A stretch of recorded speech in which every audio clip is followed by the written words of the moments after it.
53-year-old man marrying a 9-year-old girl is definitely wrong.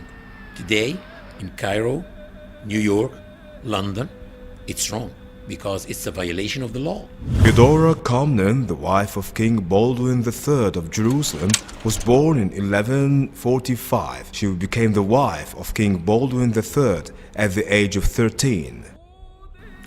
But maybe today, in some other parts of the world, is not wrong because it's not violating the law or the customs and traditions of people. And maybe in those three cities, Cairo, London, or New York, few centuries ago, it was not wrong because it was not violating anything too. So to say that something is wrong or not, you have to say it's wrong because of what? Because it's violating what? Now let's go through European palaces to see more of these cases. In the 12th century, on September 14th in 1169, a Byzantine emperor named Alexis Comnenus II married a beautiful girl named Agnes when her age was only 9 years old. It was an official and natural marriage back at that time. Also, when do people get married? Usually people get married after they finish their studies because it's very difficult to study and be married at the same time. So in the cities you find girls getting married in the age of 22, 23 after they finish college. In the villages where usually people don't go to college, you find girls getting married in the age of 18, 19 after they finish school. What do you think was the case when there were no schools or colleges? What were girls doing? They were just getting married as soon as they reached puberty. Mary, peace be upon her, gave birth to Al-Masih ibn Maryam, or Jesus, when she was only 13 years old. Actually, today, after 1500 years, you find in the US girls getting married by the law at the age of 13. In New Hampshire, the age of marriage starts at 13 years old for girls by the consent of their parents. In Texas, 14 years old. In Missouri and Mississippi, 15 years old by the consent of their parents. Also in Spain, until 1995, it was 12 years old. And now it's 13 years old.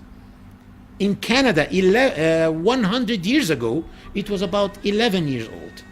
So it's unfair to judge people according to today's laws and customs. You have to judge people whether they were doing something wrong or not according to their own laws and their own customs.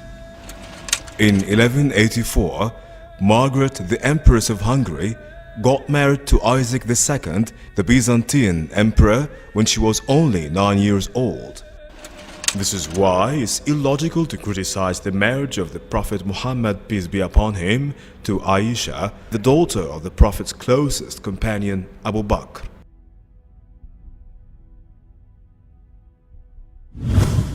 One may ask himself, did Prophet Muhammad, peace be upon him, had any enemies? You will find that the hypocrites in the Muslim community were enemies. The pagans were his enemies, and the Jews of Arabia were his enemies. And you will find that they tried by all means to tarnish his image, and they called him all the possible bad names that they can. But they did not say that he was a child molester. Why? Did they forget?